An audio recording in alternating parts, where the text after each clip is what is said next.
Hi, this is Dr. John Graysell, the Baha'i Chair for World Peace, and this is a quick synopsis on India, one of the BRIC countries we talked about, Brazil, Russia, India, and China, that are playing a new role in the world of development today, but which I claim are really very different in terms of understanding what their past roles of development were and what their future participation. Now, obviously, India is an enormous place, so this is just a little synopsis to give you critical ways of looking at it if you want to study it deeper.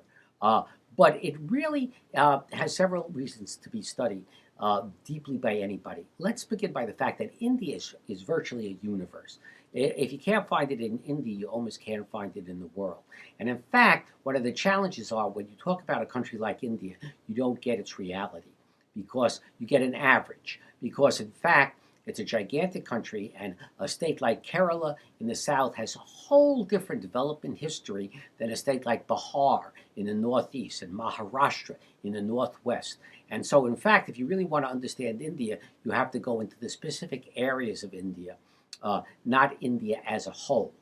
The second reason it's really very relevant is that we often use the example of Korea as an excellent example of rapid development. How do you explain that Korea made such rapid change in one generation and India hasn't, even despite its great riches in terms of people, resources, history, and capacities?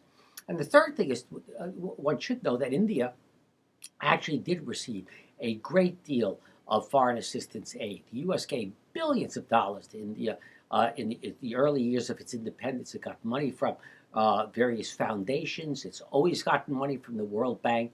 And after there was a period of political fallout, the U.S. came back and gave more money to India. So it has been a participation in the classic foreign assistance paradigm from the beginning.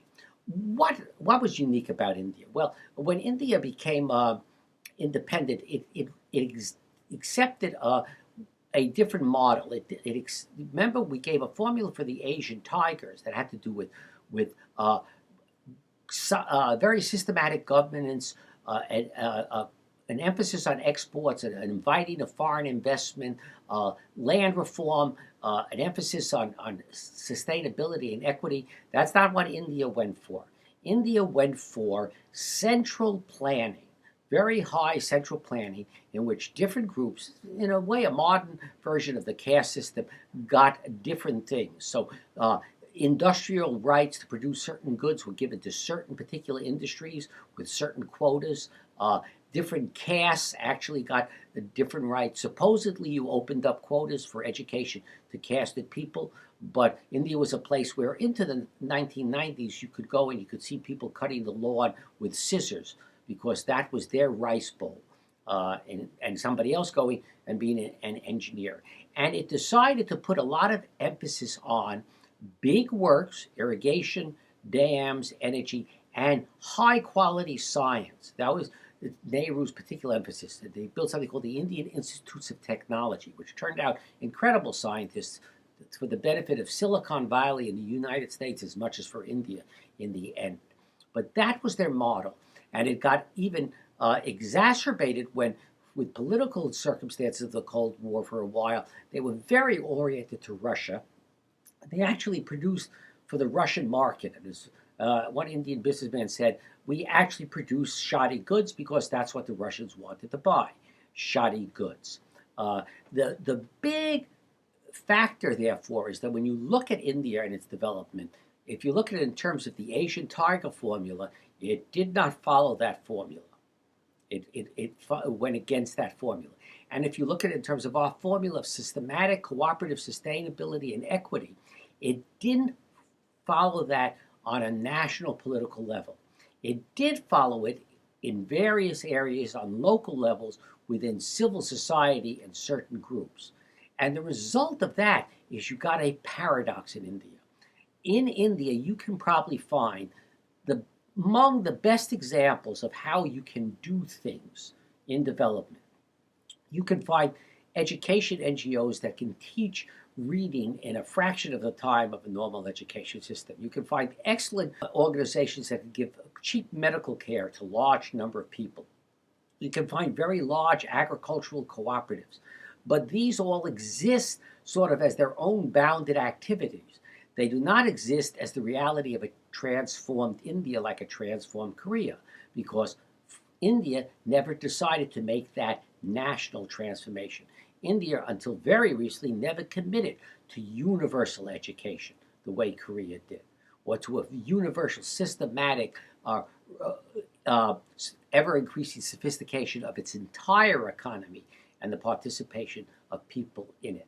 It remained trapped in its classic social setting. So, what makes India, on the other hand, so powerful in terms of specific examples that work? And I would actually say it's its spirituality.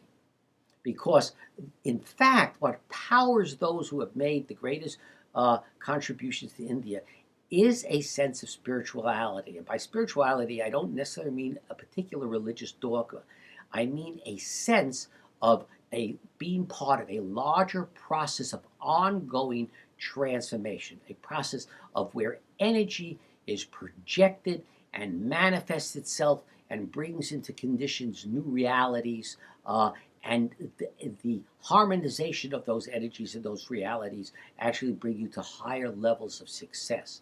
And when possessed by individuals, it has been translated into India into outstanding specific social actions. Now, in case you think this is a bit far-fetched, I'm just going to show you something I did when I was in India for 4 years. Among things, we did work in irrigation, and we had a very successful irrigation project.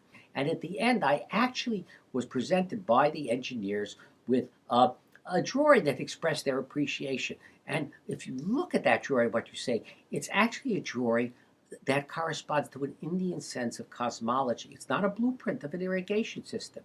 And it talks about the original generation of energy and how that energy got focused and how it manifests itself both in the physical structures and in the managerial practices of the irrigation, and how it brought together a final unity of the participation.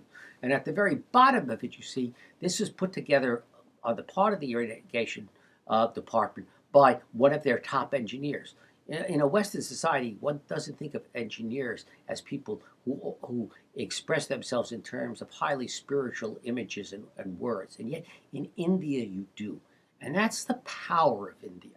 Now, the problem with that is it produces an endless stream of possible solutions and actual solutions to specific situations and services. What it doesn't do is it doesn't resolve the fundamental problem. Because, in fact, in an Indian cosmological sense, we're living in a secular universe. And so good, bad, and mediocre sort of work their way around constantly. So it doesn't get you the type of permanent social transformation that you got in Korea. Now, can that in a new India come about? Possibly. But I'm actually going to suggest something else. I actually think that there's a complementarity between India and the United States that is developing. Because actually, in terms of populations, in terms of workforce, in terms of geopolitical issues, in terms of our language, in terms of our messy democracy, more and more there are really some interesting connectivities between India and the United States. And an example of that is the fact that USAID remains in India, even though India has long ago announced that it really doesn't need foreign assistance. And that's because it's the kernel of an ongoing and, I believe, growing relationship, much like that picture I showed you from the engineers in Maharashtra, that potentially could help both India and the United States. Because just as India is somewhat trapped in its social and spiritual heritages and has to break out of them for transformation, we are terribly trapped in our very competitive, materialistic world. And that's preventing us from actually taking what for us is business and transactions and turning them into really services and transformative processes for the good of society. But in terms of a BRIC country, I actually think India has a unique role to play, and that role actually is in partnership with the United States for the benefit of both those countries.